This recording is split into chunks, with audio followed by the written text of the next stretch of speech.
Out of the dust, a new beginning. A family bound by blood and promise, walking into the dawn of history. In the beginning, God created the heavens and the earth. He formed the first man, Adam, from the dust of the ground, and breathed into him the breath of life. God planted a beautiful garden in Eden and placed Adam there to work it and care for it. Seeing that it was not good for the man to be alone, God created Eve to be his companion. Together they lived in perfect peace, surrounded by God's wonderful creation. God gave Adam and Eve everything they needed except the tree of knowledge. The garden was filled with beauty, peace, and the presence of God. One admiring everything the Lord had made, she came near the tree that God had forbidden them to eat from. Hidden among its branches was the serpent, more crafty than any of the wild animals the Lord God had made. Seeing Eve alone, the serpent seized the opportunity to tempt her. Did God really say, "You must not eat from any tree in the garden"? We may eat fruit from the trees in the garden. But God said, "You must not eat fruit from the tree that is in the middle of the garden, or you will die." You will not surely die.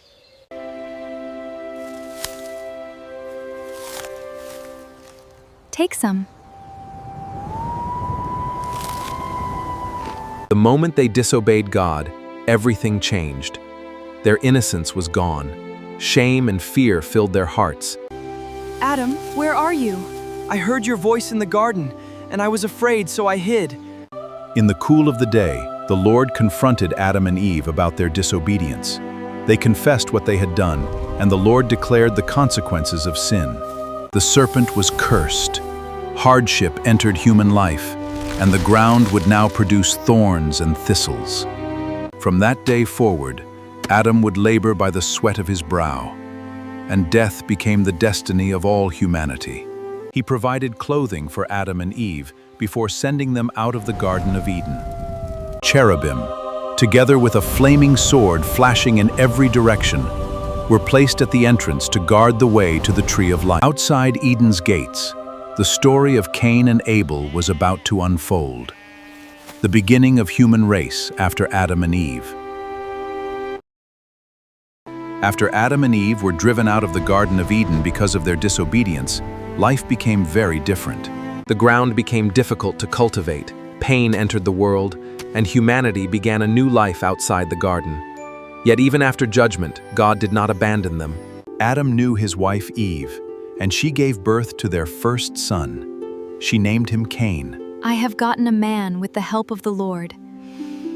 Later, Eve gave birth to another son, whom she named Abel. Yet, despite sharing the same parents and upbringing, each would choose a very different path.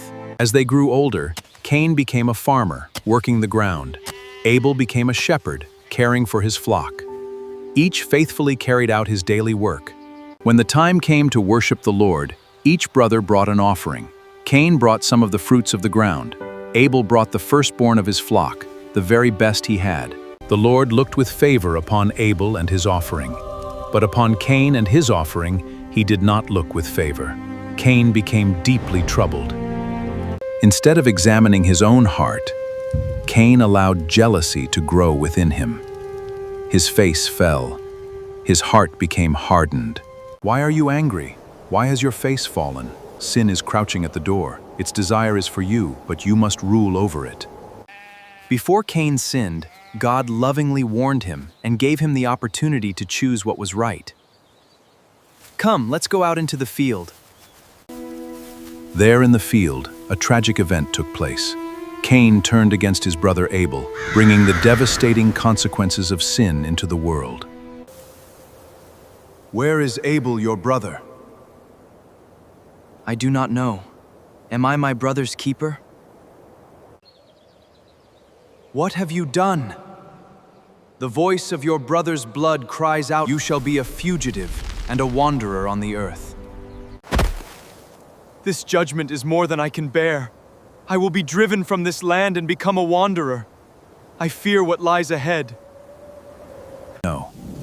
Whoever harms Cain will answer to me. The Lord placed a sign of protection upon Cain, so that no one who encountered him would harm him. After leaving the presence of the Lord, Cain settled in the land of Nod. God allowed his life to continue. In time, Cain married, and his wife gave birth to a son named Enoch. Cain built a city and named it after his son, Enoch. Enoch became the father of Irad became the father of Mehujael. Mehujael became the father of Methuselah. Methuselah became the father of Lamech. Lamech had two wives named Ada and Zillah. Ada gave birth to Jabal, who became the father of those who live in tents and raise livestock. She also gave birth to Jubal, who became the father of musicians who play the harp and flute. Zillah gave birth to Tubal-Cain, who became a skilled working with bronze and iron. Their sister was Naamah. They built communities, raised animals, and created tools. Ada and Zillah, I have killed a man for wounding me. But sin continued to spread. In time, Adam and Eve had another son and named him Seth. Through Seth's family line, future generations would continue. Adam lived for many years after the birth of Seth. He had other sons and daughters, and his family continued to grow. The earth slowly became filled with people.